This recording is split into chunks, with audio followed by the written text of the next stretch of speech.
Bien, buenas noches. Estamos reunidos en el nombre del Padre y del Hijo y del Espíritu Santo. Amén. Muy bien, hermanos, pues en este año 2022 vamos a retomar sobre los padres de la iglesia. Y hoy quiero hacer una disertación sobre Tertuliano. Tertuliano. A lo mejor nunca lo hemos escuchado, pero Tertuliano tiene unos escritos muy interesantes.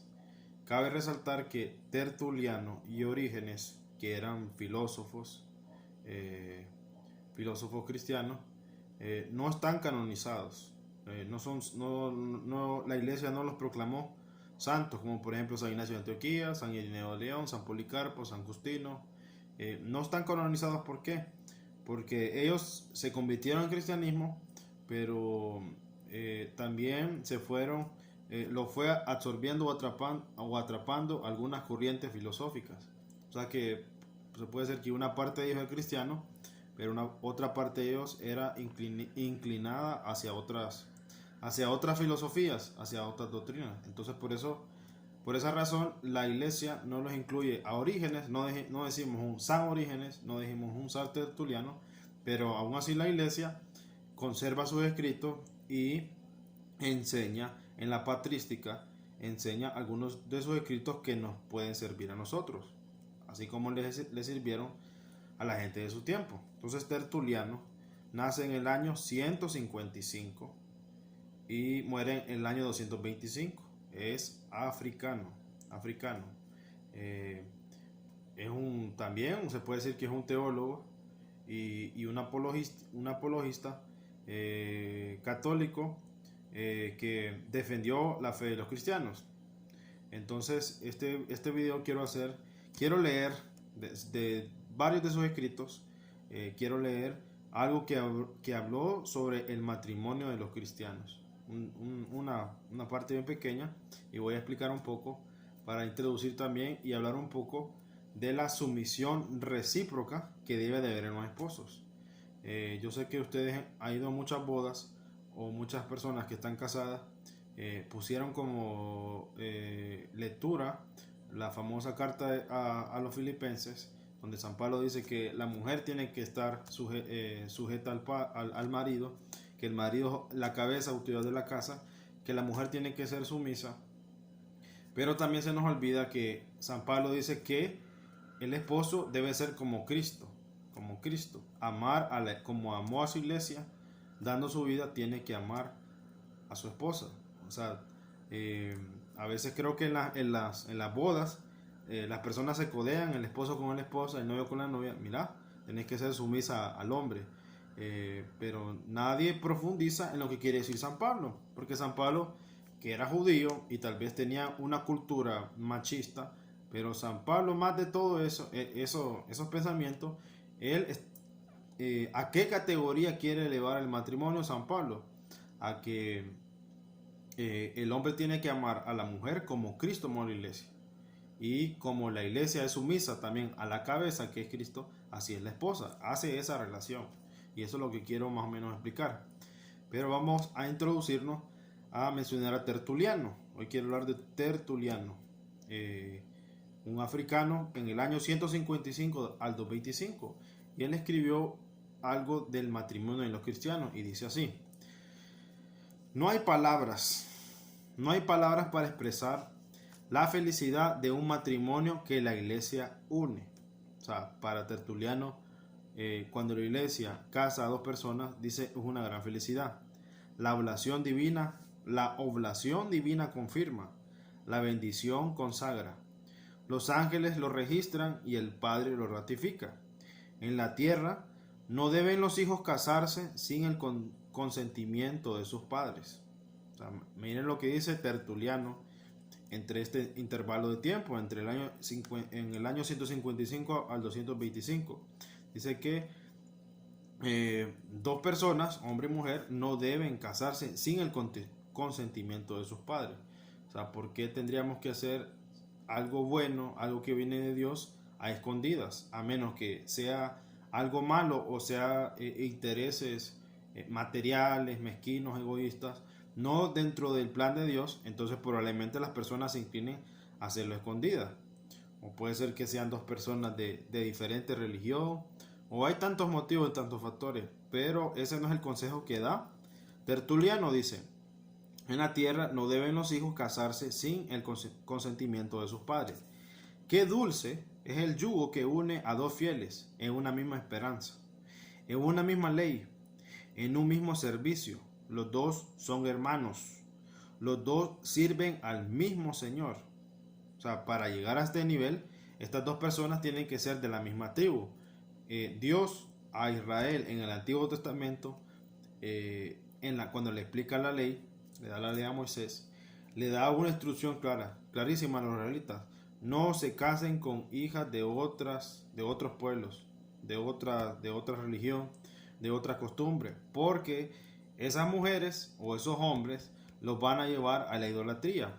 Y por eso yo le estoy quitando la tierra a esos pueblos, porque estos pueblos adoraban a Baal, adoraban al sol, adoraban a otros dioses, y por esto Dios les quita la tierra.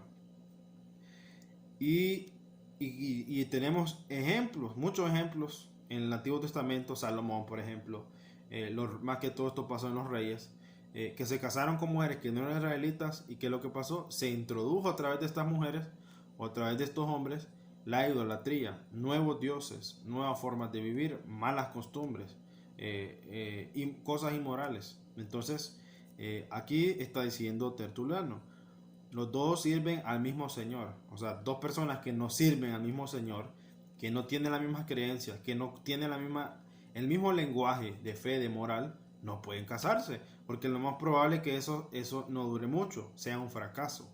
Entonces, sigamos lo que dice Tertuliano: no hay entre ellos desavenencia alguna, ni de carne ni de espíritu. Son verdaderamente dos en una misma carne. Y donde la carne es una, el espíritu es uno. Entonces mire el ejemplo que dice aquí. Un ejemplo de dos personas que son diferentes. O sea, la carne y la materia es la misma. Obviamente las características del hombre y la mujer son diferentes. El cerebro, la forma de pensar, la tendencia a las emociones, la racionalidad, nuestros hemisferios, todas esas cosas son diferentes. Pero dice: donde la carne es una, el espíritu es uno. Entonces, cuando hay este sacramento, o sea, hay esta bendición, ya estas personas que son tan diferentes en sus características racionales, emocionales y físicas, en algunas partes físicas, quieren ser unos, quieren ser complementarios. Entonces, miren lo que dice Tertuliano: rezan juntos, dice, rezan juntos, adoran juntos, ayunan juntos, se enseñan el uno al otro, se animan el uno al otro, se soportan mutuamente, son iguales en la iglesia, iguales en el banquete de Dios, comparten por igual las penas, las persecuciones, las consolaciones, no tienen secretos el uno para el otro, nunca rehuyen la compañía mutua, jamás son causa de tristeza el uno para el otro, cantan juntos los salmos e himnos. En lo único, miren qué bonito lo que dice aquí Tertuliano, esto lo que está mencionando son virtudes de dos personas que quieren ser una sola carne y un solo espíritu. Una sola carne y un solo espíritu. Todo, miren qué bonito lo que decía, que ayunaban juntos, que cantaban juntos, que se enseñaban mutuamente cada uno, que se animaban el uno al otro, que también se soportaban mutuamente, que son iguales en la iglesia. O sea, son iguales en todos nuestros estados. Somos iguales en dignidad, no en características. No en características, somos iguales en dignidad. Iguales en el banquete de Dios. Comparten por igual las penas, las persecuciones, las consolaciones. No tienen secretos el uno para el otro. Nunca rehuyen la compañía mutua. Jamás son causa de tristeza el uno para el otro. No, en la pareja no puede ser causa de tristeza el otro. Y esto muchas veces se da pues en los pecados, en los vicios de las personas. Tenemos una falsa ilusión de que vamos a cambiar a la mujer y al hombre cuando estamos casados. Eso lo explica muy bien el doctor Jesús Amayamor dice, la ilusión de la mujer antes de casarse es que el hombre cambie. Y la ilusión del hombre cuando se casa es que la mujer no cambie, sea la misma. Que lo trata bien y todo eso. Pero ya en el matrimonio, los dos quieren mantener esta ilusión, pero pasa lo contrario. Pero para superar esto, obviamente necesitamos de los mandamientos de Dios, de la sabiduría, y tomar en cuenta estos consejos de Tertuliano. O sea, que él pone un ejemplo de dos personas que quieren ser una sola carne y un solo espíritu, que no se esconde nada uno el otro. Y esto puede ser un ejemplo sencillo: no esconder el celular para que miren los mensajes, o poner, en vez de poner los nombres de las mujeres, le ponemos nombre de hombres para que no despistar. Entonces, en cosas tan pequeñas estamos teniendo secretos el uno del otro. Cuánto gana, cuánto gasta, que voy para un lado y vamos para otro. O sea, no puede haber secretos, porque esa suma de cosas lo que están haciendo es que están destruyendo el matrimonio, destruyendo la unión. Entonces dice Tertuliano, cantan juntos los salmos e himnos. En lo único, dice, que rivalizan entre sí es ver quién de los dos canta mejor. Mira lo que dice Tertuliano. O sea, de todo lo que hemos dicho, en lo único que deberíamos de rivalizar entre sí es ver quién de los dos canta mejor. No solo canta mejor, o sea, quién sirve mejor, quién ama mejor, quién se entrega mejor. O sea, eso debería ser la competencia en los dos esposos. No quién gana más, no quién hace más, no quién es más inteligente. No, eso lo estamos haciendo en relación a lo material, a lo físico. Pero mire que Tertuliano quiere como exhortar que vayamos más a lo espiritual, porque nosotros, enfocando más en lo espiritual, pues vamos a hacer de forma ordenada lo material, lo físico, la distribución, la organización en la casa, de los gastos, de los proyectos, de cuántos hijos. O sea, todo eso va a fluir siempre y cuando tomemos en cuenta lo que dice Tertuliano. O sea, estar consciente de que la unión que quisimos, ya sea esta disertación puede ser para personas que piensan casarse o no están seguras por casarse, o quieren vivir toda la vida en unión libre, o nunca quieren casarse por tal vez una mala experiencia en su familia. No crecieron con el papá, no crecieron con la mamá, o la unión del papá y la mamá nunca estuvo en el sacramento, y tantas malas experiencias que pasamos en la vida.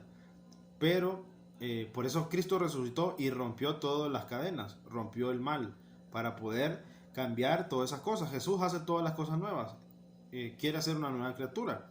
Entonces, ¿en qué deberíamos de competir? Dice Tertuliano, en las cosas espirituales, en las cosas positivas, en las cosas morales, una competencia sana. Lastimosamente no entendemos, como dice el doctor Jesús Amaya Modorba, vivimos un mundo que es más complejo, o sea, más complejo, más difícil. Hay mayor dificultad para escoger a un hombre y una mujer, mayor retos, mayor intelecto. Y todo eso, ¿cómo se puede superar? Pues con la palabra de Dios, hermano. Se puede superar con la sabiduría, se puede superar con el discernimiento, se puede superar con la fe. Entonces, si nosotros tomáramos en cuenta todas estas cosas que dice Tertuliano, que somos iguales en la iglesia, que compartimos las penas, las persecuciones, las consolaciones, que comparten, por ejemplo, si le va mal en el trabajo, si le va mal con su familia, el otro le consuela, el otro le enseña. Mira qué bonito eso, le enseña, se enseña uno al otro. Nosotros los hombres tenemos fortalezas en unas cosas, le debemos de enseñarle a la mujer. La mujer tiene fortalezas ya inherentes por sus características físicas e intelectuales, nos debe enseñar a los hombres. Y al final estamos siendo complemento. Entonces, ya la última parte. Haciendo todo esto, dice Tertuliano, Cristo se regocija viendo a una familia así. O sea, Cristo se pone feliz, y los ángeles, como dice aquí, como decía los ángeles aquí, el día que hacen el sacramento de matrimonio, se ponen felices viendo una familia así, que compite sanamente, que hace las cosas juntos, que ninguno está sobre el otro. Y ya voy a explicar esto de la cabeza y la sumisión. Cristo se regocija viendo una familia así y les envía su paz. O sea, para llegar a esa paz tendríamos que cumplir o tratar de hacer todas esas virtudes que dice Tertuliano. Donde están ellos, ahí también el presente. O sea, donde quiera que esté este matrimonio, no importa dónde vive, no importa dónde esté, ahí va a estar Cristo. Ahí va a estar Cristo. El presente. Y donde está Él, el maligno no puede entrar. Entonces, donde está un matrimonio que se comporta así, ahí está Cristo. Y donde está Cristo, el maligno no puede entrar. Miremos como un axioma esto en las matemáticas, ¿va? Dice, donde están ellos, ahí está Cristo. Ahí también está el presente. Y donde está Él, donde está Cristo, el maligno no puede entrar. Entonces, ¿qué pasa? ¿Por qué el maligno entra? Porque no está Cristo. ¿Y por qué no está Cristo? Porque ni entre las mismas dos personas están. O sea, porque cada vez estamos más separados. Nos separa la tecnología, nos separa el trabajo, nos separa incluso la misma educación o el mismo el trato de los hijos. Por ejemplo, la mujer se vuelca al cuidado de los niños. El hombre se vuelca al trabajo, a las compañías, a los amigos. Y eso no es malo. Eso no es malo, pero hasta para amar hay que tener discernimiento. Hay que tener sabiduría. O sea, no se puede amar a lo loco. Amar a lo loco. Porque amar a lo loco podríamos cometer injusticia. Entonces todo tiene que haber equilibrio. Tiene que haber tiempo para el esposo, para la esposa. Tiene que haber tiempo para las hijas. Y sobre todo tiene que haber tiempo para Dios. Para Dios. Entonces, miren este breve resumen que hace Tertuliano. Dice, el título es así, el matrimonio de los cristianos, dice. O sea, ¿cómo debe ser el matrimonio de los cristianos? Y si alguien que me está escuchando que está casado, o piensa casarse, o no piensa casarse, o está de novio, o está soltero, esto que dice Tertuliano le puede servir. Solo pueden buscar en internet Tertuliano, el matrimonio de los cristianos, y ahí le va a aparecer si quieren degustarlo más lentamente. Entonces, haciendo esta introducción de Tertuliano, quiero hablar un poco de esa sumisión que debe ser recíproca. Ahora, si este video lo hubiera hecho hace, qué sé yo, hace unos 20, 30 años, pues hubiera sido, es un choque cultural, porque como fueron educados nuestros tatarabuelos, bisabuelos, abuelos, incluso hasta nuestros padres, la generación que nació en los 60, en los 70, el choque cultural del machismo y el feminismo, pues era que la mujer hacía todos los oficios en la casa, que incluso la misma mamá, de ahí viene el machismo, porque la mamá siempre le enseñó, si eran hijos varones de chiquitos, no, usted no hace eso, eso lo hace su hermana. Prácticamente solo les dan la comida a los niños, les lavaban todo, les hacían todo, porque usted tiene que ir a trabajar, esas son las cosas de hombre. Entonces, nosotros o esas generaciones, por lo menos esas tres generaciones, fueron creciendo con esa mentalidad, porque eso fue lo que les enseñaron, eso fue lo que les predicaron. Y en todos los ámbitos, en el trabajo, por ejemplo, digo yo, por ejemplo, mi abuelo o mi papá, cuando eran jóvenes, en el trabajo decir que él lavaba pañales era catalogado como alguien ridículo, como alguien maricón, le decían, maricón del otro lado. Entonces, para que miren que la cultura cómo influye, es un factor que influye. La tradición de su familia, el pensamiento, la ideología, claro que influye en los pueblos.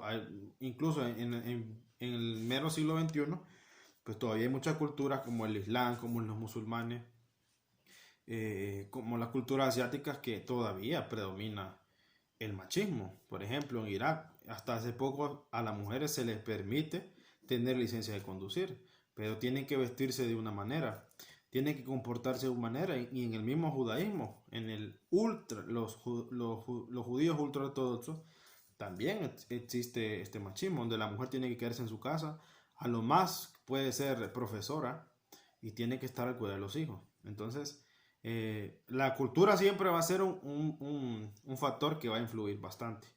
Pero la pregunta es, ¿qué debe de pesar más? ¿La fe, la moral de la iglesia o la ideología o la cultura? ¿Qué debe predominar más? Es cierto, una influye, pero la que debe pesar más en las dos balanzas debe ser la moral y el evangelio. Eso debe pesar. Y Jesús empezó por ahí. Jesús es cuando Él vino, Jesús y miramos en los evangelios, Él cómo le dio dignidad a la mujer. Y hay un ejemplo, le voy a decir un ejemplo. Por ejemplo, el diálogo con la samaritana. Jesús se fue una hora para no entrar en escándalo, porque Jesús era judío y conocía muy bien la cultura, para no entrar en escándalo, porque en la cultura de los judíos una mujer no podía platicar a solas con un hombre. No, no podía. Y Jesús lo hizo una hora y la mujer también iba una hora, por su historia, iba una hora donde no iba nadie. Y se encontró con Jesús y tuvo este diálogo. Entonces, mire, Jesús rompió rompió la cultura para poder predicarle a esta samaritana, y esta samaritana se convirtió. En las bodas, por ejemplo, de Caná, en las bodas de los judíos, las mujeres están en una sala, los hombres están en otra sala. Y miren que también miramos este diálogo con su madre, con la Virgen María, que le pide ayuda a su hijo en el vino. O sea, Jesús, miren cómo trata de recobrar aquella dignidad que perdió Eva. O sea, desde ahí viene la raíz del machismo. Desde que Adán dice, antes de que existiera la mujer, como Adán, como relata el Génesis, que tenía a los animales, pero no tenía alguien que podía relacionarse. No podía relacionarse como un ser humano. No podía comprenderse con un león, con un perro, no podía. No puede tener una interrelación racional. Y eso es lo que el mundo también quiere, que prefiere que adoptemos una mascota, una lora, que es más probable que, vamos a decir, molesta menos, pero no jamás, es que no tiene comparación una mascota con una persona, como al tener un hijo, por ejemplo. ¿Cómo vamos a preferir tener una lora, un perro, que un hijo? Porque un hijo podemos interrelacionar, pero con una lora no. Por más que yo le hable y le platique, ella me va a repetir, por ejemplo, una lora o un perro, pero no son seres irracionales. Entonces Jesús, poco a poco, por ejemplo con María Magdalena, con Marta y María, que dejaron lavar los pies. O sea, Jesús fue rompiendo poco a poco este esquema de cultura machista, de que la mujer pues no valía nada, la mujer no opinaba, no podía trabajar y tantas cosas. Gracias a Dios pues la humanidad ha evolucionado, y más en la década de los 60 y los 70, que de los hippies, de la liberación femenina, el feminismo radical y todo eso. Bueno, gracias a todas esas luchas, que es bueno, el feminismo, siempre y cuando sea lógico, tenga sentido común. Gracias a eso, a esas luchas, pues ahora las mujeres tienen mejores puestos de trabajo, ganan mejor, incluso pueden ganar hasta mejor que los hombres. Pueden estudiar todo lo que quieran, también ahora, por lo menos en nuestro país. Las mujeres pueden estudiar cualquier carrera, ninguna ley les impide, mientras en otros países no. Entonces, sí vemos que la cultura claramente influye, la tradición y la educación claramente influyen, pero la pregunta es, y que nos ayuda Tertuliano, y también que nos ayuda la carta de los Filipenses de Pablo, que explica el matrimonio. La pregunta es, ¿qué debe pesar más, la cultura o la moral o el evangelio? Pues debe pesar más la moral y el evangelio. Y muchas personas se han convertido a través de esta palabra, que han cambiado todos esos paradigmas, todas esas tradiciones, toda esa cultura de su familia, y ha hecho las cosas diferentes. Y yo puedo, por ejemplo, puedo dar testimonio de eso, porque yo hago cosas que probablemente mi abuelo, mi bisabuelo, hasta incluso mi papá no hicieron. Como por ejemplo, lavar pañales, lavar ropa de bebés, pelar papas, pelar verduras, barrer la casa, lavar el baño. O sea, en esa cultura antes era impensable. Y hacerlo era objeto de burla y hacer ridículo. Pero entonces hay que enseñar a nuestros hijos que tienen que tener carácter. Porque uno mismo con retórica y con sentido común puede debatirlos. Pues yo, por ejemplo, he hecho todas esas cosas y muchos hombres lo hacen ahora. Y la pregunta es, ¿somos menos hombres o somos más hombres? O sea, ¿el hombre es por las cosas que hace o por la esencia? Por la esencia natural que es. Yo soy hombre ya por la esencia natural que es, ya por mi fisionomía, por mi tipo de cerebro, ya soy hombre. O sea, el hombre no es hombre solo por las cosas que hace. Por ejemplo, porque levantamos más peso, porque muchos hombres porque se acuestan con más mujeres, porque pues ingieren más drogas. Esa cultura, el demonio, el mundo quiere meternos que eso debe ser la hombría, con cuántas mujeres se acuesta uno, cuántas mujeres tiene, cuántas amantes tiene, cuánto soportas en los vicios, cuánto soportas bebiendo. Eso es lo que el mundo nos enseña. Y eso hasta puede ser parte de la cultura. Igual para la mujer, pues, o sea, la mujer es mujer también, solo por las cosas que hace o por su esencia. Porque, bueno, he visto tanto, me he ilustrado, yo estaba leyendo, por ejemplo, he escuchado, dice, yo no entiendo el feminismo de ahora, feminismo femenino, o sea, una mujer femenina que parece hombre, que tiene pelos en los sobacos, que tiene bigote, que tiene barba, o sea, ¿cómo hemos llegado de lo racional, de lo lógico, a cosas irracionales y no tiene nada que ver con la causa, con la lucha? No tiene nada que ver. Y que ese grupo no representa a todas las mujeres. O sea, yo conozco muchas mujeres que son bien femeninas, es decir, se pintan, se peinan bien, se visten atractivos, con vestido, con falda, y tienen un buen puesto de trabajo, son académicas, son mamás, y hay tantos ejemplos, y son cristianas, y la pregunta es, ¿eso la hace más mujer o menos mujer? ¿Le quita más o le quita o le añade más a su esencia? No, no. Entonces, para que miremos que, pues en la iglesia no debe influir la cultura, no debe aplastarnos la cultura, debe de pesar más la moral y el evangelio. Entonces, que quiero reflexionar en esta frase, que no se les olvide, sumisión recíproca, sumisión recíproca. Entonces, ¿qué deben de hacer los papás cristianos? Desde que los niños están pequeños, ya sea que tengas un niño o una niña, tienes que enseñarles que las cosas que hace son naturales, son naturales. Y si los niños que están en la escuela, en la adolescencia y ya son universitarios, hacen cosas que para los otros es ridículo que, por ejemplo, vaya un joven adolescente, lave su ropa interior, no se la lave su mamá, porque la mamá no es esclava de nadie, no es esclava de nadie. Entonces puede ser que en algunas regiones eso sea motivo de burla y sea motivo sí, de burla. Entonces, pues que nuestros hijos tengan esa respuesta sencilla. Pero la pregunta es, ¿y qué tiene de malo que yo lave mi ropa? ¿O qué tiene de malo que yo cocine? ¿O qué tiene de malo que yo cambie pañales? Le dé un biberón, bañe a un niño o una niña. O sea, ¿qué tiene eso de malo? ¿Eso te hace más hombre o menos hombre? ¿Tú has comprobado eso? ¿Tienes algún estudio científico de que hacer esas cosas pierdes tu sexualidad, pierdes tu esencia? Entonces, a nuestros hijos hay que enseñarles ese tipo de cuestionamientos, de preguntarles, si alguien te ataca así, pues hazle preguntas filosóficas, preguntas de sentido común, y lo más probable es que queden sin respuesta, porque al fondo, ¿qué es lo que están haciendo? Es burlarse de la persona, discriminar lo que te sientas de menos, o que tú adoptes una ideología o una postura filosófica contraria a la de la iglesia, porque aquí estamos hablando lo que enseña la iglesia y estamos utilizando ejemplos a Tertuliano y a San Pablo, donde dice que el hombre es la cabeza, dice, en el hogar. Y yo escuchaba a un fray, dice, ¿qué es ser cabeza? ¿Qué es ser cabeza?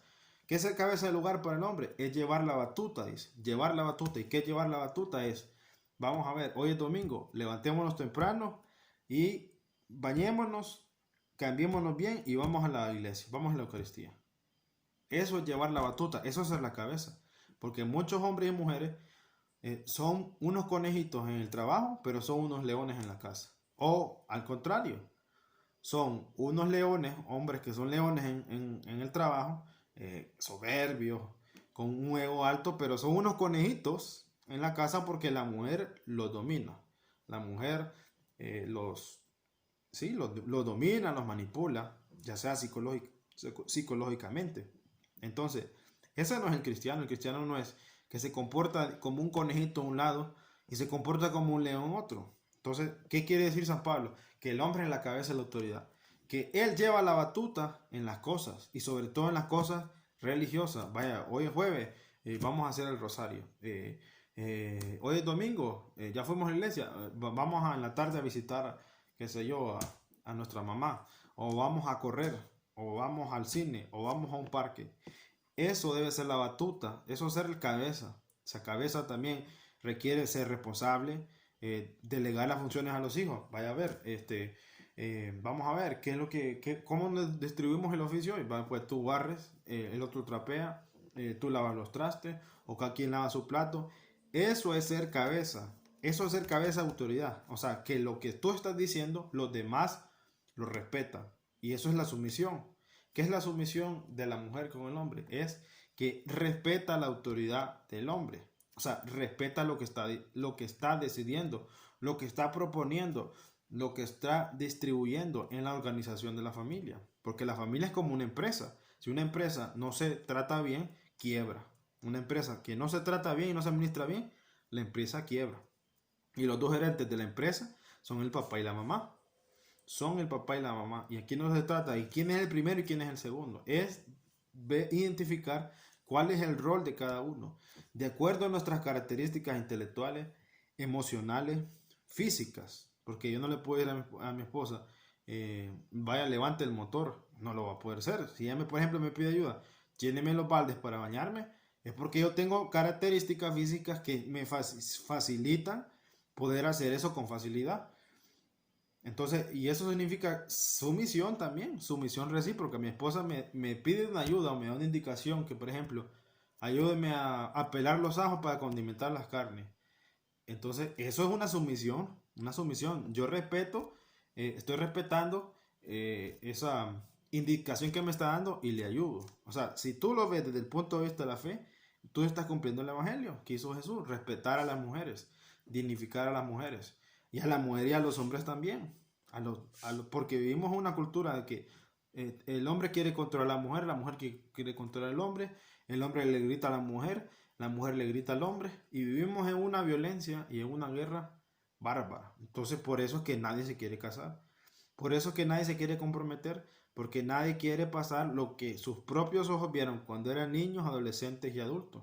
Entonces, el demonio se ha encargado de este panorama del matrimonio y del sacramento, ponerlo como un infierno, como algo espantoso. Pero miren lo que decía Tertuliano en el año, creo que 190 tal vez, que escribió esto. O sea, el matrimonio cristiano debe ser eso: luchar juntos, orar juntos, cantar juntos, ayudarnos juntos, en la persecución, todo, hacerlo juntos, pensando que queremos hacer una sola carne y un solo espíritu, para poder llegar a ser ese complemento. Y eso es lo que quiere Dios y la iglesia. Eso es lo que nos enseña la iglesia. No que cada quien agarre por su lado. No que cada quien seamos una isla o un mundo, porque puede ser que muchos matrimonios duerman en cuartos separados. La mamá, por lo general, esto es un error que cometemos. La mamá duerme si tiene un varón, duerme con el varón, porque el varón no quiere soltar a la mamá. Y la niña duerme con el papá porque la niña no quiere soltar al papá, porque la niña piensa que el papá es de él, y el niño piensa que la mamá es de ella. Y todas esas cosas hay que irle enseñando y arrancar, porque eso es normal de la psicología y del sentimiento del niño y la niña. Es normal, esa es la tendencia normal, natural. Pero para eso están los papás y el papá y la mamá, para imprimir orden.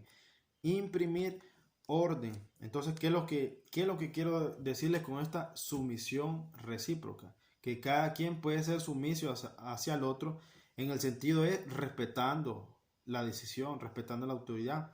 El papá y la mamá tienen que ponerse de acuerdo en darle permiso a sus hijos, qué sé yo, a salir con sus amigos. Los dos tienen que estar de acuerdo.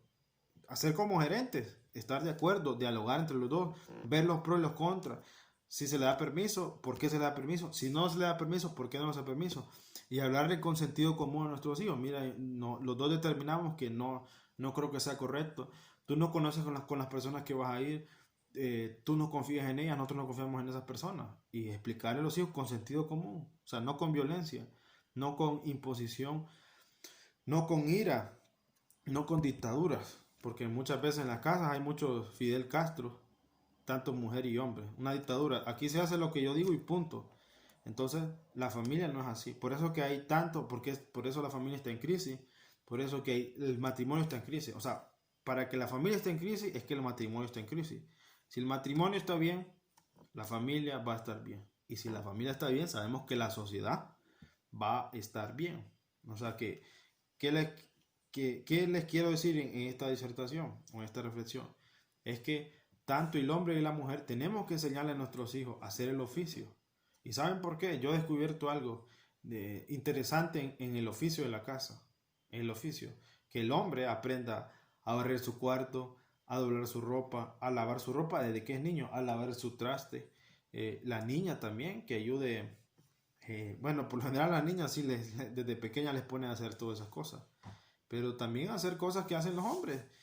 Por ejemplo, me imagino yo una hija adolescente con un papá en el carro, a revisar el aceite del carro, a chequear si tiene líquido de freno, a enseñarle a tocar una guitarra, por ejemplo, una guitarra, un instrumento, que por lo general pensamos que solo los hombres no podemos hacer, o enseñarle cosas de matemáticas, de física, o tantas cosas que supuestamente solo las hacemos los hombres, hasta en el deporte también, que sé yo, karate, que quiera aprender karate. Entonces, tantas cosas que pensamos que solo es por la cultura de los hombres, podemos también enseñarle a nuestras hijas. El hombre le puede enseñar perfectamente a la hija y la mamá debería enseñarle al hijo. Y los dos mutuamente, recíprocamente. O sea, la mamá le dice, le da la indicación, hijo, lávate los dientes, lava tu ropa, lava el traste. No puede ser que el papá esté sentado solo viendo televisión y la mamá gritando y el papá no haga nada. Entonces, por eso que aquí quiero llegar la idea de esto. Es que cuando este hijo crece ya le toca reunirse en grupo con compañeros, ya sea en la escuela, en el colegio, en la universidad, y sobre todo cuando esta persona va a trabajar, es un desastre. No puede trabajar en equipo, no puede obedecer órdenes. ¿Y de dónde empieza? ¿Dónde está el secreto? En la casa. Mire, si en la casa el papá y la mamá le enseñan el oficio a ambos hijos, hacen ver si hay un niño o una niña que las dos cosas que están haciendo cada uno la pueden hacer naturalmente, sin prejuicio, sin la cultura. O sea, qué bonito. Y tú tienes un hermano, sí, y también, y no, el lava traste y todo eso. Y a lo mejor mucha gente se va a reír, pero hay que enseñarle que eso debe ser natural. O sea, no es que es una moda, una ideología, es que es la justicia. Esa es la palabra, la justicia. Nosotros debemos de practicar la justicia. Entonces no puede ser que nos contradigamos, que por ejemplo llegue otra persona, vaya, por ejemplo, vaya, un tío, me imagino yo, y mira al niño lavando la ropa, lavando su traste, un niño de 8 años, y diga, ¿por qué estás haciendo si esas cosas las hacen las mujeres? Ajá, y yo soy el papá y diga, es cierto, tiene razón mi compadre, tiene razón mi hermano. O sea, todo lo echamos a perder la educación, ¿eh? Todo lo echamos a perder. Entonces, tenemos que tener un diálogo y una sumisión recíproca, es decir, respetando la decisión del otro, respetando la indicación del otro. Y así debe ser en los matrimonios. Debemos de dar indicaciones, no órdenes, porque por lo general cuando uno le da un orden, uno la rechaza, uno se pone rebelde. Y es bonito decir, amor, ayúdame con esto, hijo, ayúdeme con esto, hijo, por favor, haga esto. Y este hijo, cuando va creciendo en ese ambiente y esa mentalidad, cuando esta persona, este hombre y esta mujer van a trabajar, no van a tener problemas de empatía con las demás personas, no van a tener problemas para seguir órdenes y directrices. Incluso ellos van a ser buenos líderes porque van a saber trabajar en equipo. O sea, una familia que trabaja en equipo, en el oficio, en lo espiritual. O sea, no está el papá, pero está la mamá. Lleva la batuta para hacer el rosario o para llevarlos a la iglesia. Y así el hijo también. O sea, la batuta, eso se va enseñando. Cuando uno ya está grande dice, pucha, eso que me enseñó mi papá y mi mamá me ayudó. Por ejemplo, el llegar temprano, el ser disciplinado, el llegar temprano, estar a tiempo. O sea, todas esas cosas, eso le van a ayudar cuando este niño sea grande. Y por eso que hay tantos fracasados en los trabajos, tanta gente que no dura ni 2 meses ni 3 meses, porque la raíz está en la casa. No hubo una sumisión, no hubo una disciplina, no hubo una educación que los transformara, no que los domesticara. Porque como dice el padre Ángel Espinosa de los Monteros, lo que hemos hecho con nuestros hijos es domesticarlos. Como domesticamos un animal, sentate aquí, párate aquí, peinate así, vestite así, pero no hemos educado en la transformación. Entonces, yo espero que esta reflexión de Tertuliano, mira, Tertuliano, que no está en el canon, no es santo, pero tiene un escrito muy interesante, que cambiemos este enfoque, pues. Eduquemos a nuestros hijos desde pequeños a hacer cosas, ordenar su juguete, barrer, trapear, en la medida posible que él va creciendo. todas esas virtudes y esas cosas, esos componentes morales, cuando a esta persona le toca ir a trabajar o emprenda su empresa, no le va a dar pena. Hay mucha gente que es empresaria, por ejemplo, y están de los mandos, va, soberbios y humildes, que no pueden agarrar una escoba. O para eso estudié, que lo ponen incluso a lavar el servicio. Si podemos mencionar el ejemplo de Japón, los niños, quienes en Japón no existen los que hacen el aseo, no existe ese puesto. ¿Quiénes asean los baños y todo el colegio? Los alumnos, y siempre lo hacen. Ya creo que cuando ya trabajan, ya le pagan a una limpieza.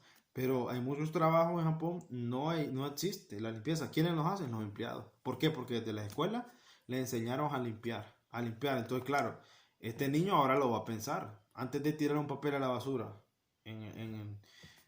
donde juega, o antes de rayar un baño, él sabe que quien va a limpiar no va a ser la persona de aseo, lo va a limpiar él. Ese es un gran ejemplo de los japoneses, por lo menos en esa área de la disciplina, de la limpieza y el orden. Entonces, desde pequeño le meten en la escuela esa mentalidad. Cuando estas personas van a trabajar y le dicen, te toca lavar el baño hoy, se le va a dejar hacer el título, se le va a dejar hacer el máster, el doctorado. No se le va a dejar hacer, porque volvemos a lo mismo. La persona no es lo que hace o los títulos que tiene. La persona es su esencia, son sus valores, su comportamiento. Eso es la persona, esa es la esencia de la persona. Eso es lo que tiene la fuerza, su razonamiento y su voluntad. Esas son las dos potencias del ser humano.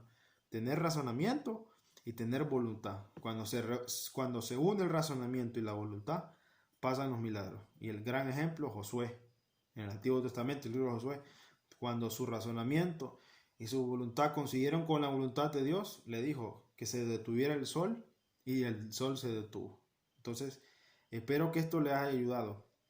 Que ojalá que rompamos estos esquemas de que no ver que esto es ridículo, que le van a decir maricón a mi hijo, que le van a decir hombrona a mi hijo, a mi hija que está haciendo esto, que normalmente lo hacen los hombres, que yo me imagino yo practicando karate y aquel montón de hombres. No, enseñémosles que no se trata de que nosotros seamos igual al otro, sino complementarios. Complementarios es la palabra. Hombre y mujer en todos nuestros estados somos complementarios. Y como dice Tertuliano, debemos de competir quién canta más alto. O sea, nuestra competencia debe ser en lo espiritual, en quién lleva la batuta. Y eso no lo perdamos de cuenta. La cabeza es el hombre, pero en quien lleva la batuta en las cosas. Y la mujer simplemente sumisa, respeta la autoridad, respeta la decisión. Y el hombre puede ser sumisa a la mujer. El hombre puede ser sumisa a la mujer, claro que sí. Cuando la mujer le da indicación, le pide ayuda, el hombre es sumiso y también respeta su autoridad. Si pone, qué sé yo, una queja del niño, si lo regaña, si no le da permiso, el hombre también debe de respetar y debe respetar esa autoridad también de la mujer. Y así los dos hacer ser una sumisión recíproca. No solo quedarnos con la parte que dice la mujer es sumisa al marido y todo eso. No, eso no es el evangelio. Miren los hombres la tenemos más difícil porque dice que hay que amar a nuestras esposas como Cristo amó la iglesia. ¿Y como Cristo amó la iglesia? Clavándose una cruz. O sea, hasta la muerte. Nos está diciendo que hay que amar hasta la muerte. Porque dice que nadie aborrece a su propia carne. Bueno, entonces espero que les haya ayudado este video. Yo estoy tratando de que sean de 40 a 45 minutos. Llevo 43, entonces ya es suficiente. Así como un medio tiempo de un partido de fútbol. ¿Quién no aguanta 90 minutos de un partido de fútbol? Pues yo les pido que tengan el tiempo para escuchar 40 a 45 minutos de algo espiritual que sé que nos puede ayudar. Entonces espero que les ayude, que lo escuchen y que lo compartan también. Que lo compartan a alguien que lo necesita, sobre todo a los jóvenes que están creciendo con esta corriente y con estas ideologías que están destruyendo, quieren destruir su esencia, quieren destruir su ser, quieren destruir esta forma espiritual o esta voluntad de Dios, de que cómo debe vivir el hombre y cómo debe vivir la mujer. Entonces, espero que en el siguiente video pues sigamos profundizando, porque yo estaba viendo, puedo hablar de los sacramentos y me gustaría hablar de los mandamientos también, de los 10 mandamientos, porque podemos profundizar mucho, pero veo que también hay muchos padres de la iglesia doctores de la iglesia que tienen unos escritos bárbaros, espectaculares. Es una riqueza, la iglesia tiene una riqueza inagotable, inagotable, que tendría que yo vivir 300 años para poder estudiar. Pero yo solo voy a elegir fragmentos de todos estos padres, por lo menos hasta el siglo cuarto, siglo quinto, que están casi todos los, o sea, los más sobresalientes, pero hay muchos también más adelante también, y que nos van a ayudar. Entonces terminamos esta disertación en el nombre del Padre y del Hijo y del Espíritu Santo. Amén.